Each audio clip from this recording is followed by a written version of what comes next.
Welcome along to episode 731 of the Milk Bar. Jason Forrest here with you as ever. And coming up on the show this week, Tom Reed Wilson will be along. Let us know about him playing Squidward in Spongebob the Musical, which is at the Grand Theatre this week. We'll be hearing from Carl Finn about his latest music. We're having an natter with television vet Dr. Scott Miller, all about how animals are doing some of the same things we do. But sometimes, dressing up in clothes. We're helping them, but they are enjoying it. Plus, on top of that, Kelsey let us know about the third of her shows celebrating the music of Mario Lanza. And we'll be hearing from Kerry Ellis all about Midsummer Night's Dream at the Stafford Gatehouse, which runs through into July. That's all on the way on the show this week. Welcome to the Milk Bar. Welcome to the Milk Bar. Welcome to the Milk Bar. Welcome to the Milk Bar. Welcome to the Milk Bar. From the 27th of June through to the 1st of July, the wonderful world of Bikini Bottom arrives on stage at Wolverhampton's Grand Theatre. Somebody who is playing Squidward in this amazing show is Tom Reed Wilson, who joins me now. Hello. Hello, Jason. How are you? I'm all right. I hope we find you well and enjoying what is an amazing time working alongside SpongeBob SquarePants. Yes, and I am full of enjoyment in my beloved company and this clement weather and everything. And so I channel all my internal grump into my squid. Yeah, because I mean, as a squid, I maybe had pictures you probably taken on the role of something like a merman, something like that. But in this case, you've got a full-on attitude, haven't you? He's very, very spiky indeed. He's sort of occasionally a lovable curmudgeon, a little bit like Walter Matthau used to be. But for the most part, he's just straight out spiky. I mean, he really is such an arenaceous character. And it's quite nice for me because I think at the bottom of my dormant Vesuvian volcano is some sort of molten grump.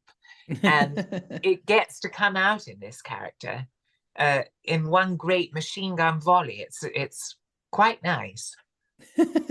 So you're having fun with it, but it is a good fun show, isn't it? Such a fun show, and they are such a great company, Jason. I mean, Earth Andamani, who plays Patrick Star, and Louis Cornet, who plays SpongeBob, and Chrissy Beamer, who plays Sandy Cheeks. Their voices make every singer green with envy. I mean, they have such laryngeal dexterity and they shoot across the footlights and just delight everybody's eardrums. It's just so phenomenal. I mean, I find myself hovering in the wings just to listen because it's so special to hear them.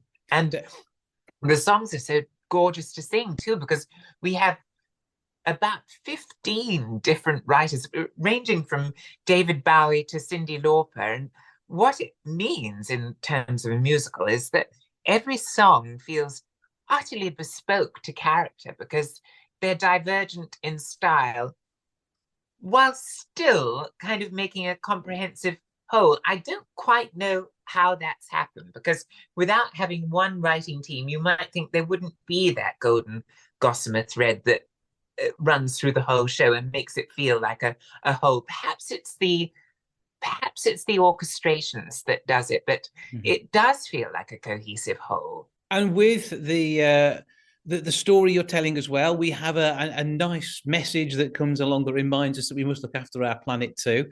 It does indeed, and this long dormant volcano, Mount Humongous, in Bikini Bottom is a little bit like a Mount Vesuvius, and everybody's terrified of becoming ashy Pompeians, underneath it.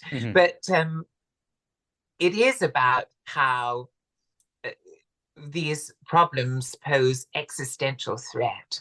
And it's also a musical about prejudice, curiously, because the person that really is profoundly wise and has all the answers and the keys to unlocking it happens to be a land mammal and faces enormous prejudice because she's from a different place and the rather close-minded residents of Bikini Bottom initially don't want to listen to her.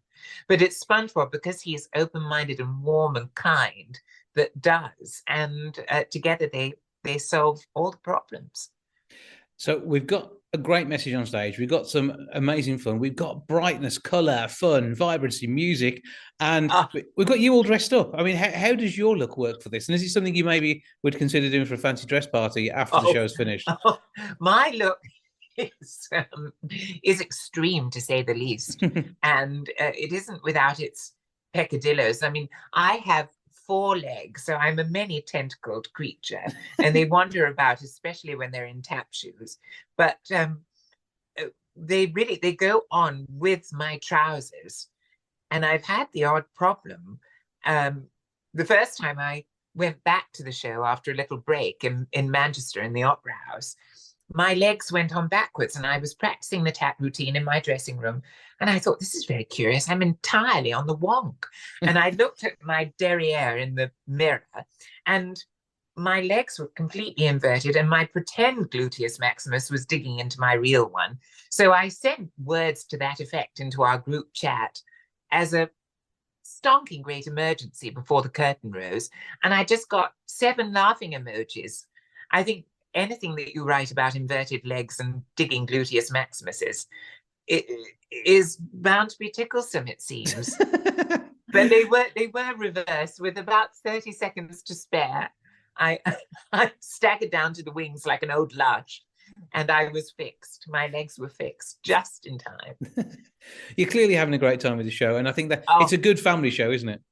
It's a great family show. I adore it. But as with all great family shows, all the way through the ages, I think, it is tiered, and the top tier is for the grown-ups. And then we have all that wonderful kind of vaudevillian slapstick that tickles the kids. But, you know, I think there are some Broadway devotees that come along, because when this beautiful show was on Broadway, it was nominated for something stonking, Jason, like 12 Tony Awards, I think, which I think beat the producer's record at the time for nominations, not for wins. But it beat that record for nominations. And so there were a lot of musical theatre aficionados who were waiting for it to come. And so it's a very divergent audience that we get. And one which will leave the theatre with a smile on the face and knowing that they've seen a cartoon hero brought to life on stage so expertly alongside his many cartoon friends. Oh, Jason, that's lovely. Well, I certainly hear a lot of humming going past my dressing room when people leave. So I think that augurs well. And what's it like for you getting out and about? I mean, I'm not sure. Have you played Wolverhampton before? I've never played Wolverhampton before. No. Some of the theatres I'm playing for a second time. I did quite an extensive tour of the Cat in the Hat, playing the titular character, about 8 years ago. And so some of them I'm seeing again, but most of them are new to me, actually. And what do you like to do when you find a new town? Because I know you're really busy, but you get a little bit of time on non-matinee days to explore, don't you? I do, and I'm currently in Peterborough, which is our last stop before Wolverhampton, and I intend to get a pomegranate and go to the cathedral and visit Catherine of Aragon's grave. So yes, I do try and do the kind of famous cultural things in the towns that we visit, but there's not a huge amount of time. But I'm trying to make it an educational whistle-stop tour. Making the most of being out and about. I absolutely love it. Yes. So obviously we can get along to the Grand. 01902 429212 is the box office number. grandtheatre.co.uk to grab your tickets that way. And of course you'll be all over the socials, no doubt, whilst you're exploring. Where do we find you online? We will. And if anyone wants an online way of visiting, it's SpongebobStage.com, I think, is the website. So you can see more of the wonderful world of a amazing Bikini Bottom as it's brought to life. It is the SpongeBob Musical. The inimitable Tom Reed-Wilson, thank you for joining us. Thank you, Jason. It's been lovely.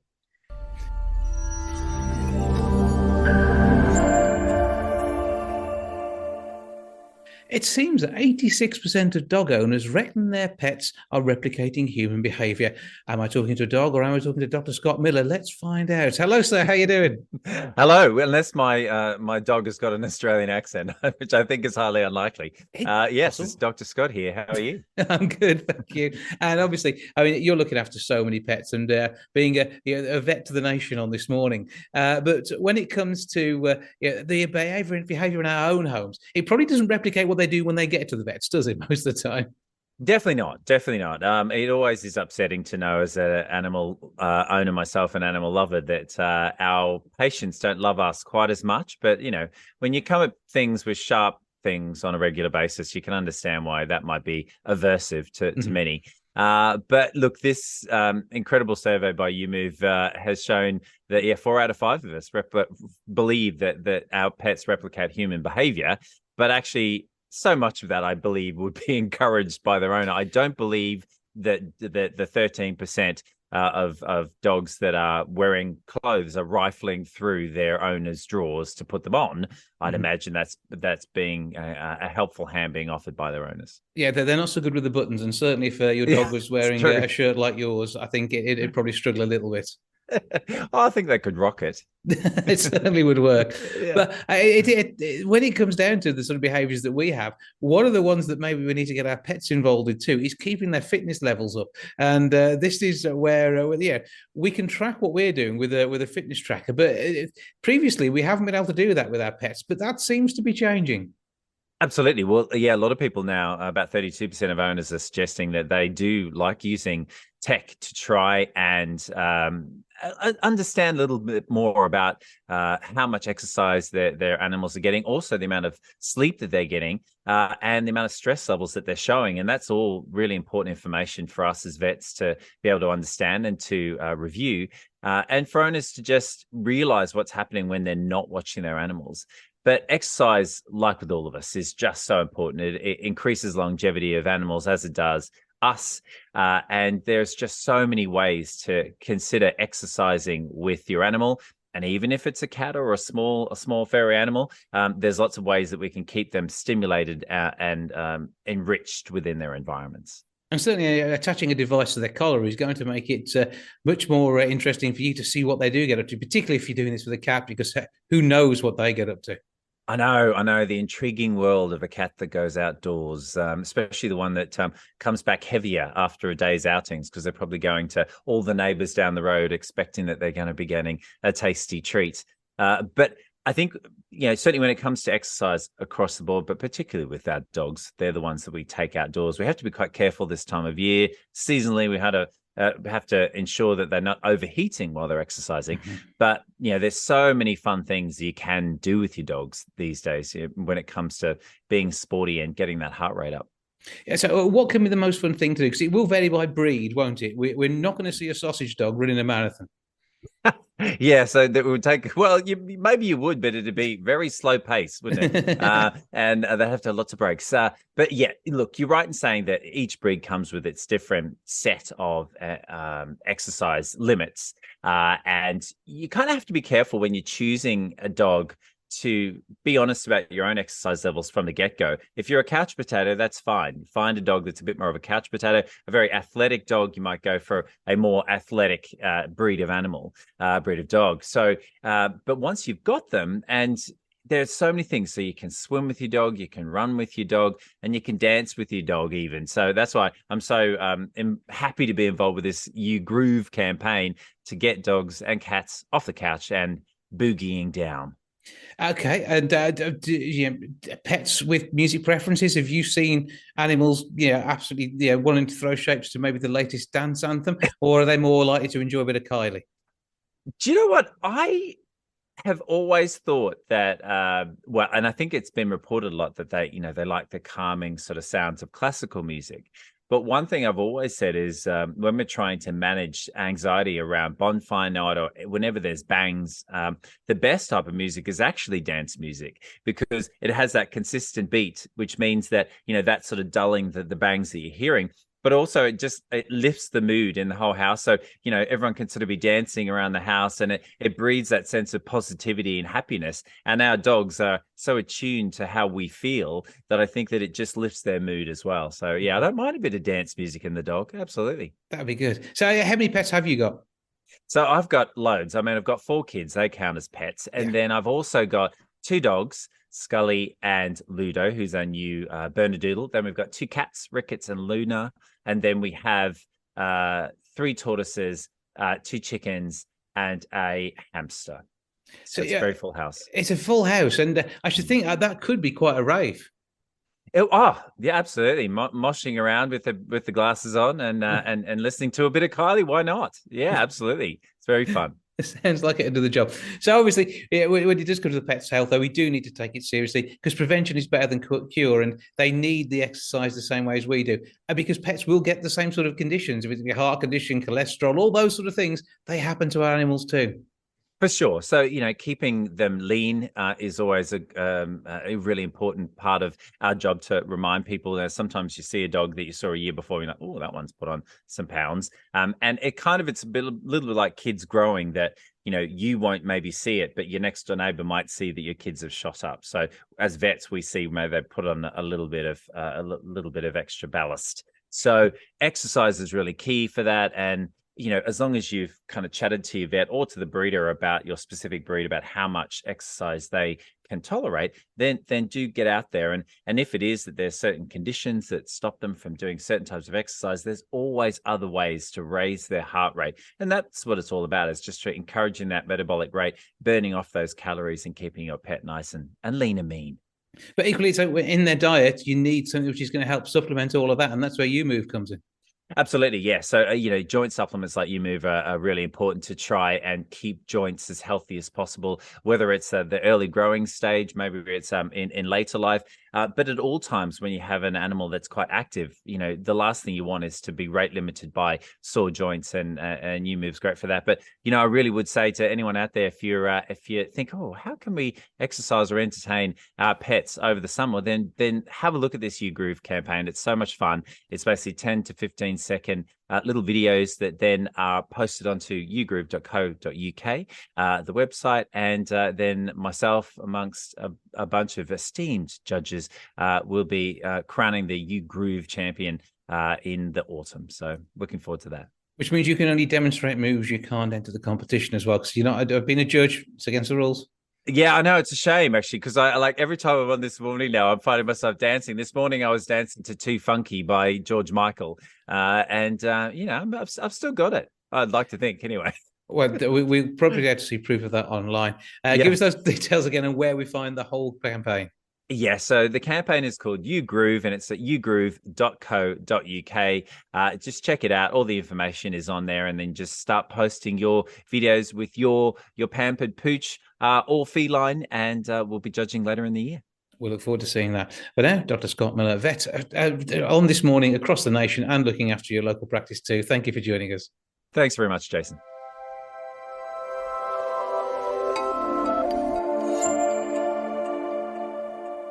Somebody who's been appearing at festivals up and down the country is Kyle Finn. He's got some brand new music out there too, and he's on the line now to let us know exactly what he's up to. Wearing the high vis. Hello, sir. Hi, how you doing? All right. I'm okay. Now, I didn't know whether you were going to be dressed as a cowboy or what today, because you've got various looks you've been utilising of late.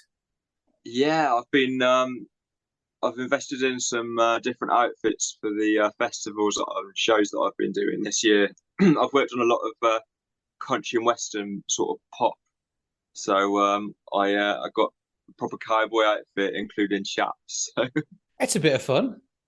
Yeah. I try and do a different sort of theme every year, but then when I do my sort of my full night, then I do a few different themes in the same night. We're talking serious costume changes to rival the likes of Madonna. Oh yeah, really quick with no help either. I've just literally got to whip it off and hope for the best. Hope I get there in time. My change music is so stressful. It's like, oh. and the high vis. What's this look for? Does this time with any one of the songs? Oh, just finished work. So tell us a bit about the music you got at the minute, because you say that you've got several genres that you work in pretty much all the time and a number of collaborations. Yeah, so at the moment, I recorded a new single about I think it was about a month ago, in London actually at Select Studios.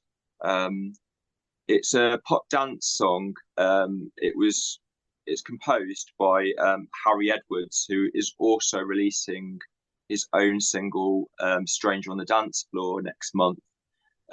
He specifies in sort of pop dance music, very similar style to the styles that I've worked on before. Mhm. Um, so yeah, he composed a song for me. So we went to the Select Studios to record a demo, and I'm recording the actual single version with Paul Shepherd next month.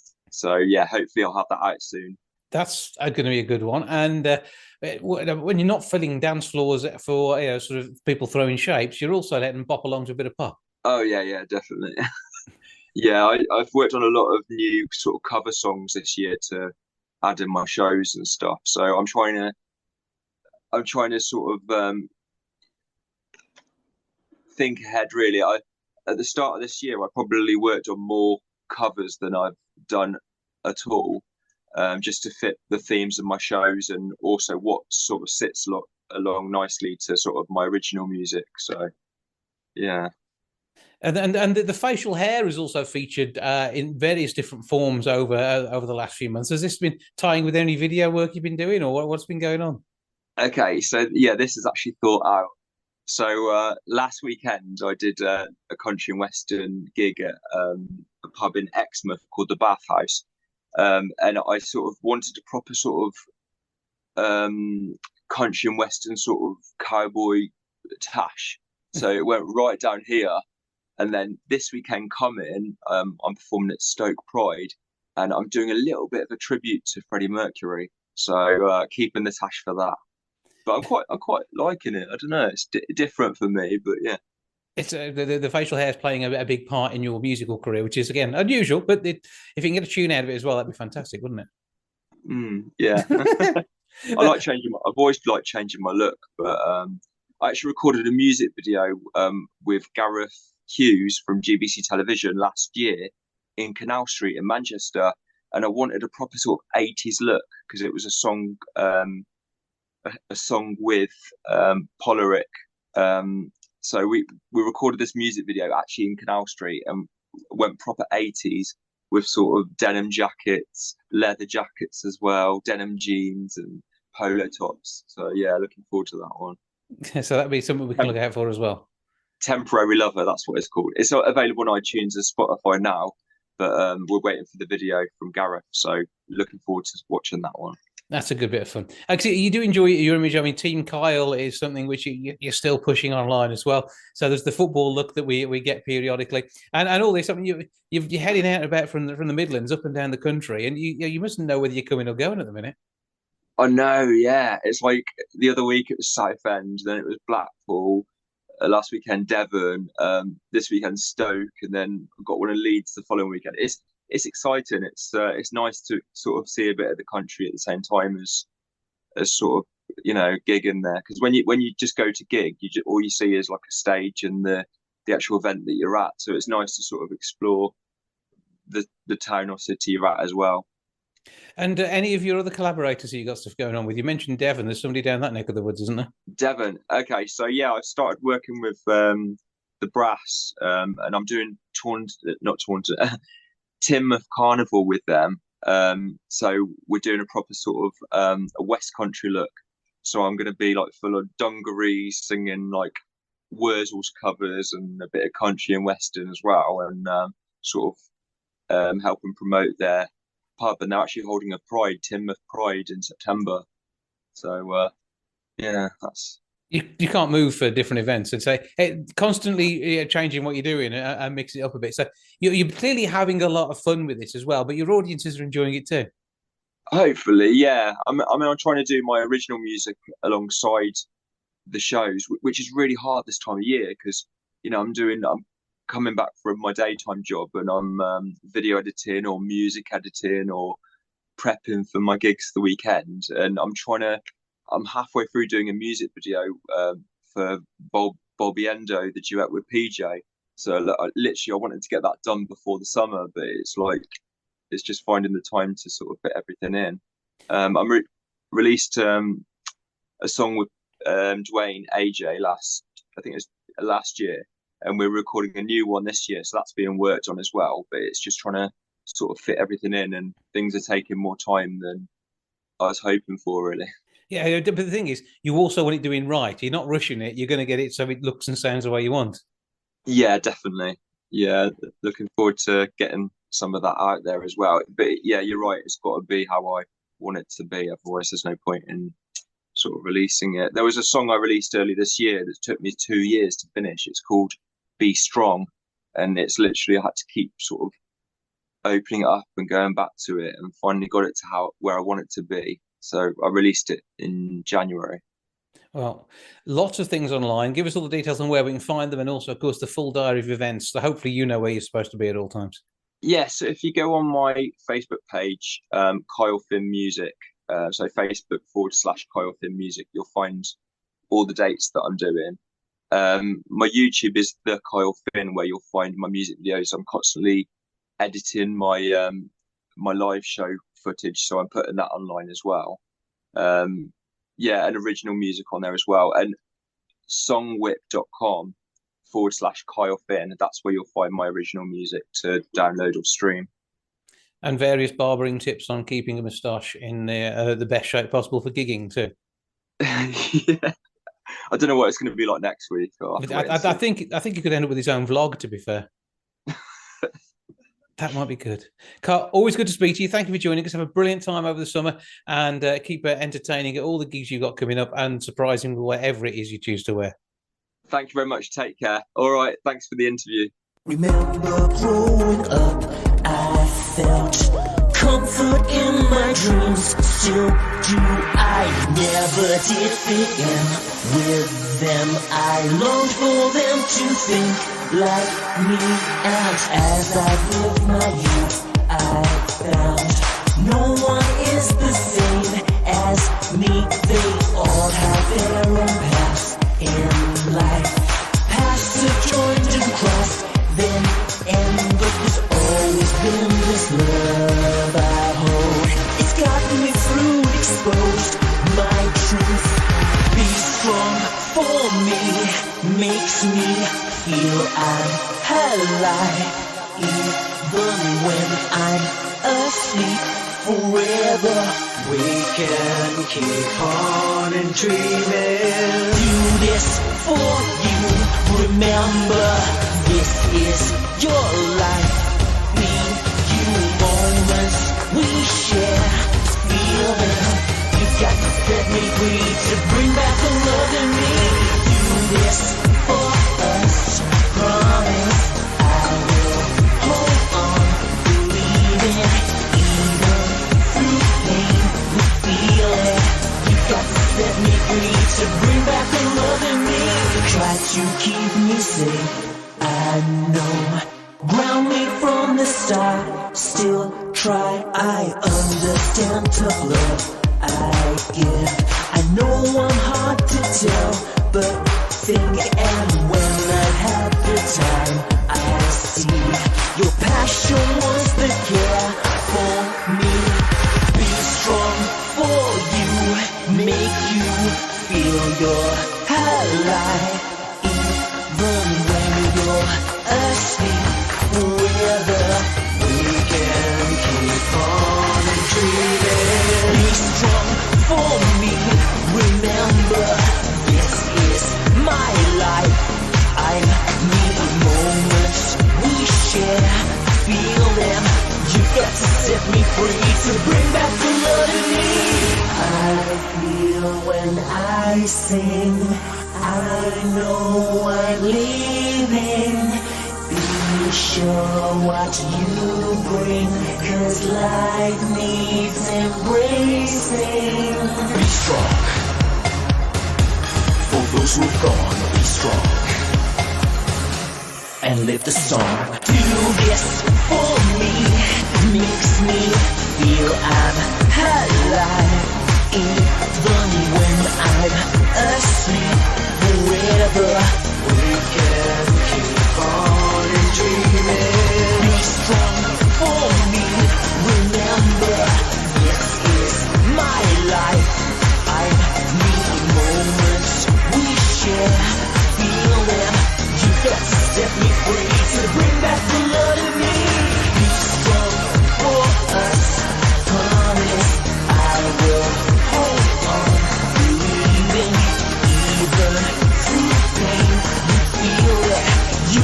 set me free, to bring back the love in me.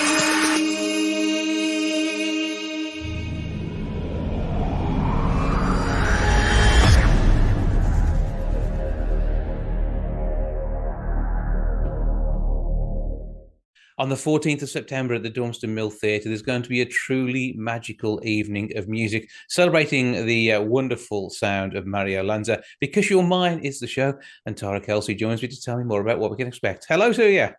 Hello there, Jason. Lovely to see you.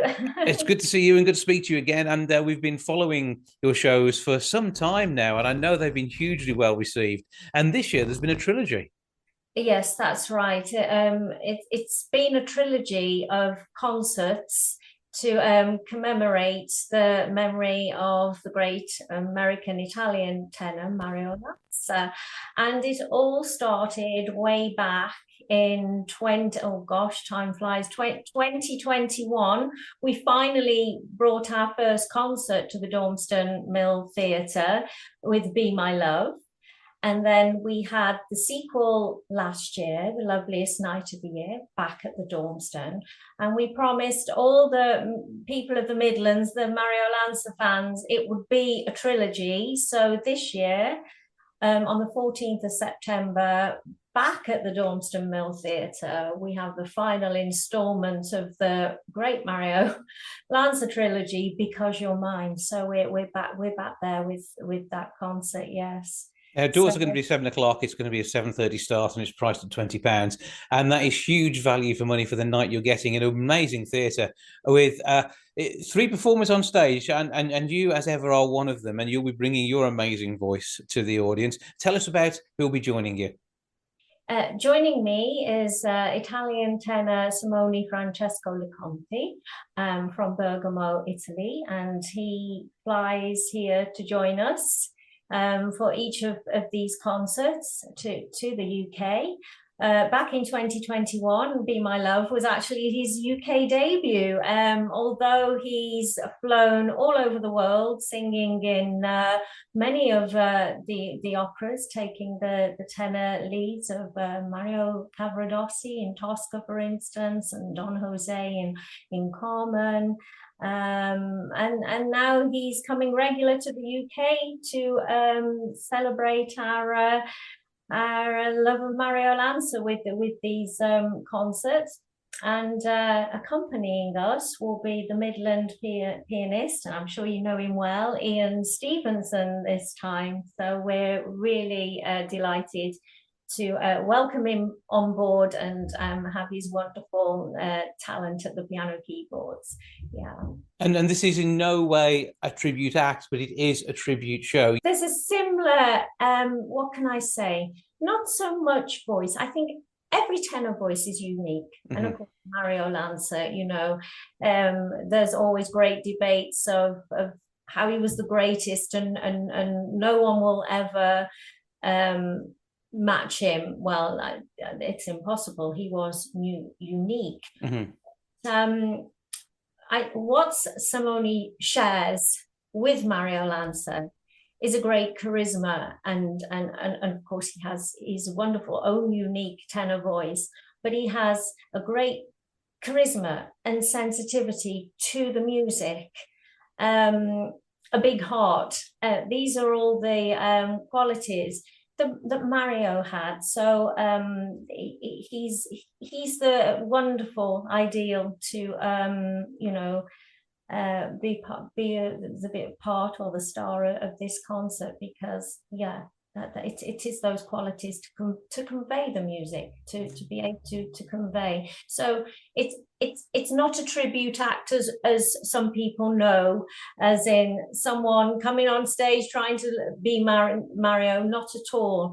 It is a tribute to his life and the music and his legacy. And of course, there are so many people, especially of the older generation, that love Mario Lanza, have so many fond memories of him. So just the name Mario Lanza kind of, and all the ears are, oh yeah, Be My Love, Yes. Oh, my husband took me to see Toast in New Orleans, and on all these stories come up, and yeah, very, very well, much loved. So. But it's a name that I know. I mean, mostly from hearing Christmas songs. You would hear each year, particularly for me, and growing up in the 80s into the 90s, that Mario's voice was heard then. And it led me to borrow music from the library to explore more of his work. And I think from when moments you've had people come along to the concerts, they will have brought family members, and they will have had that special moment celebrating this music with you over the last couple of years, and will no doubt want to be there again for this event in September. Yes, well, I mean, I am urging people, who've come to our past concerts to come along, because this is the grand finale. It is the final one at the Dormston Theatre. So we want to make it the biggest and greatest yet, and get everybody from the Midlands, and of course people do travel. Some people will travel far up from London, and down from the northern part of the country, so people do travel as well. But I can't express it enough to everyone that this is the final installment. So yes, do join us, or you Mario Lanza lovers, for sure. Or say somebody explore the music, see what's there, and then realize what a great time you can have listening to this amazing concert, Because You're Mine. It is taking place on the 14th of September. That's at the Dormston Mill Theatre. That's at the school just in Sedgley. It starts, as I say, at 7:30. Doors will be open from 7 o'clock. Tickets are priced at £20. You can get those via ct.co.uk/Because You're Mine. Because YOURE mine, or you can actually call on 07957 661 222. That's 07957 661 222. And be ready to experience an amazing night of entertainment with music, which in some cases, some people may not have heard for decades. Yeah, that's right. Yes, it's like transporting people back in time. I had a gentleman call me a couple of days ago, and he comes along, this lovely gentleman. He comes along alone, and he's brought his third ticket. He's come to every concert, and he's widowed, and he said that it takes him back to when him and his wife met, and their love of Mario Lanza, and so when people come, it's all these memories that are there, and it just all comes back to them. It transports them. I always say that music, it can transport you forward, it can transport you back. It takes you wherever you want that moment to take you, and I think in that moment, all the love of Mario Lanza and the love of the music is conveyed through the audience, through everyone. It's a real, and for me, actually, it's a special place, the Dormston Mill Theatre, and it being the end of this trilogy, I feel quite emotional, because it all started for me actually way back before Be My Love and the Mario Lanza tribute. It started way back in 2017, the year that I lost my daddy, my father, and he was a singer, and I did a concert there, a one-woman show concert, to celebrate my father's life and all the music I'd shared with him, which included Mario Lanza in the program. And before he passed, we always talked about, he used to say, you need to bring a concert. You need to bring a concert to the people, and it was my promise to him as well. And he used to joke. He used to say, "But I think you'll need to go to Italy to find the tenor." Certainly you did. You've got an amazing singer joining you on stage alongside your mezzo-soprano voice, Tara, Marissa, Kelsey. Thank you as ever for joining us. Thank you for bringing the concert together, and thank you for upholding the memory of Mario Lanza and bringing his music to life for so many. Definitely. Thank you so much, Jason. It's been wonderful speaking to you again. Thank you so much.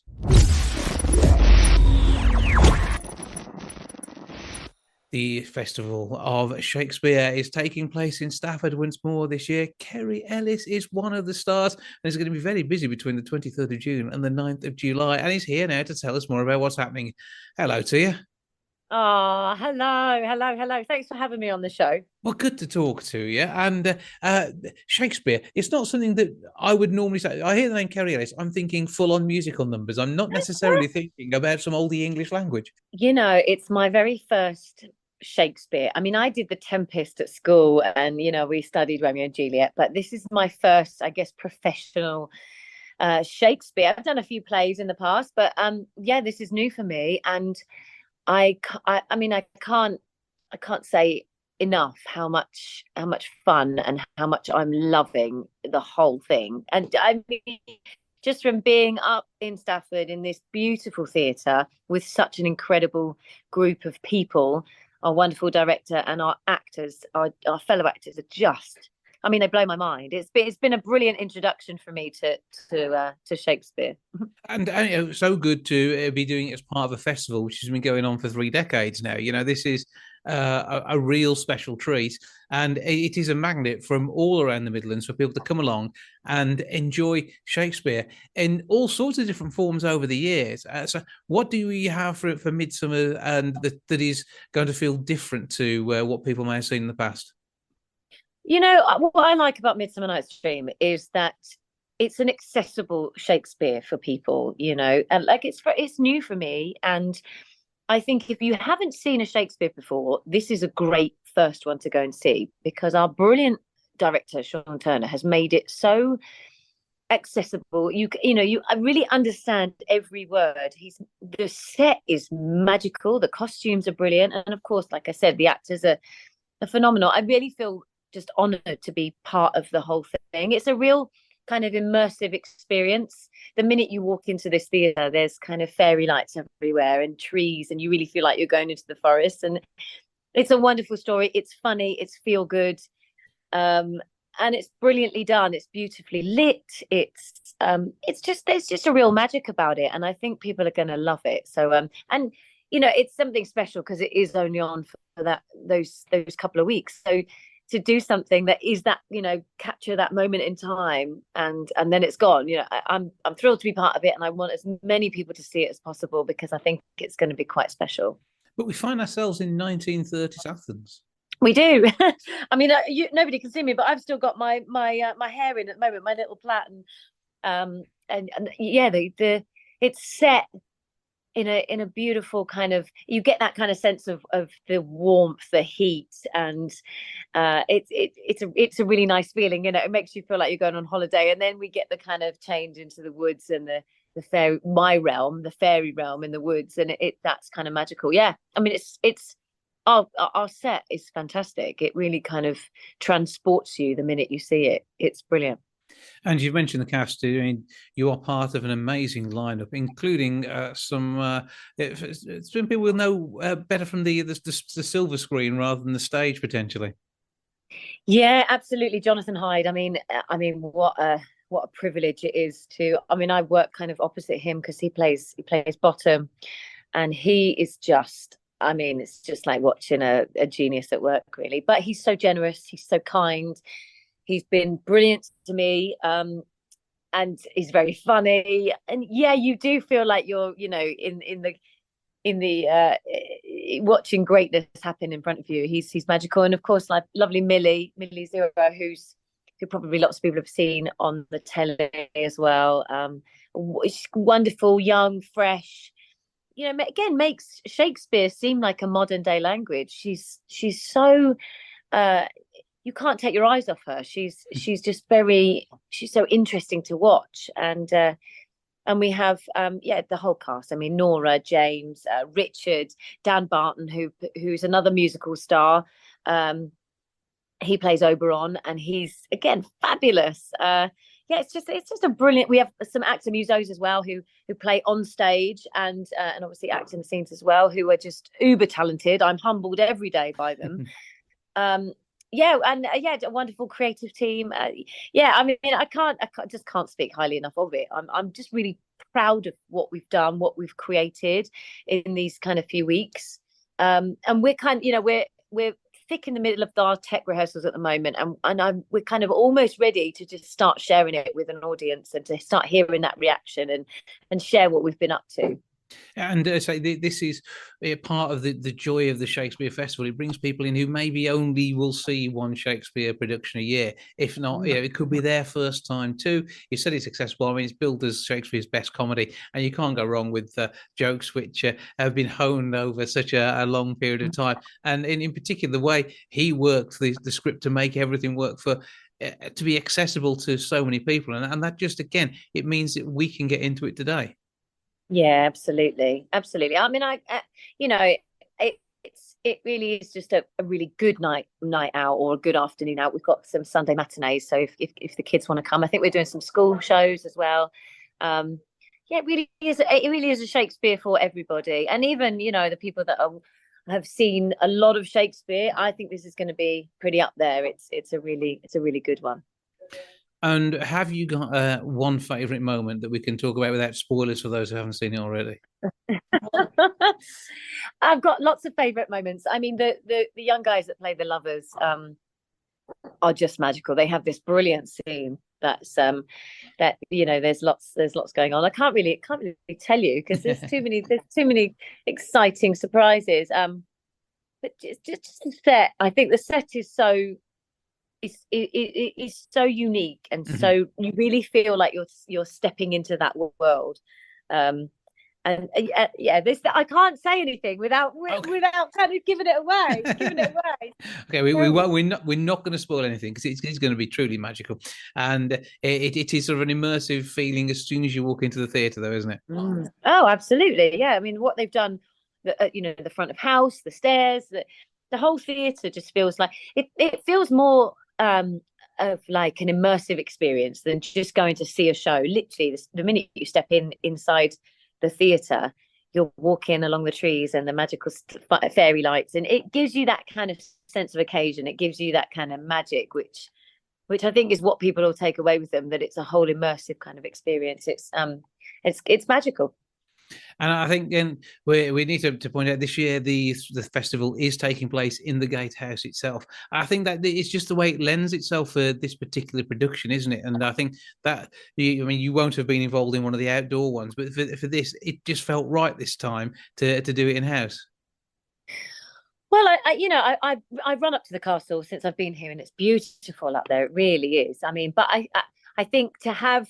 It's all lovely when it's sunny, and we've had that beautiful weather this week. But today, with all that rain, I'm not sure how well we would fare.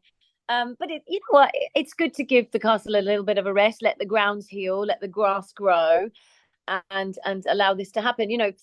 There's a reason that things happen inside theatres, because we can make more magic. We have more lighting, we have more sound, we can have musicians where their fingers won't get wet if it rains. There's a lot more possibilities, and we can create a lot more magic inside. So I think it's going to be great. It's going to be really great. It is going to be absolutely awesome. As we say, it is from the 23rd of June right the way through until the 9th of July. Gatehousetheatre.co.uk to get your tickets. 01785 619080 is the box office number, literally just up the road in Stafford, and it is going to be an amazing. It is an event, isn't it? It's more than just a theatre show. It is an event. It's an event, and it's a really intimate house. You really feel like you're kind of close to the actors and close to what's going on. And like I said, we're not here for very long. It's a short run, so grab a ticket, because I really hope people don't miss it and go, I should have seen that. That was a Shakespeare I should have seen. Come and see it, and I promise you won't regret it. Well, Kerry Ellis, break a leg, no breaking wings for any fairies. We need to make sure that doesn't get damaged at all. But thank you for joining us. Have an amazing time, and we're looking forward to seeing A Midsummer Night's Dream over at the Stafford Gatehouse. Thank you so much. Thank you.